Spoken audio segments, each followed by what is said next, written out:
Rais wa chama cha wanasheria Tanganyika TLS Rais Wakili Boniface Mwabukusi ameonya dhidi ya kile alichokiita matumizi ya nguvu na ukandamizaji wa haki za wananchi, akisema njia hiyo haiwezi kutatua changamoto za kisiasa nchini.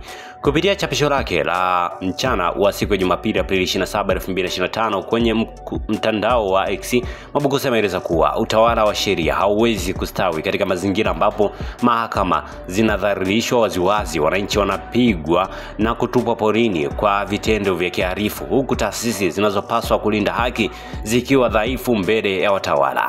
Hatuwezi kutatua changamoto za kisiasa kutumia bunduki, vipigo na matendo ya kihalifu. Hatuwezi kuwa na utawala wa sheria pale taasisi zenye dhamana zinapokuwa legelege na kwa watawala. Akitahadharisha kuhusu hatari inayokabili taifa, Mwabukusi amesisitiza kuwa kuna njia mbili tu za kuchagua: ama kuheshimiana na kuzungumza kwa hekima, ama kudharauliana na kuingiza nchi kwenye machafuko kwa ujasiri wa kijinga. Ukibainisha kuwa na nguvu za mabomu, risasi na magereza haziwezi kuwanyamazisha watu wenye njaa.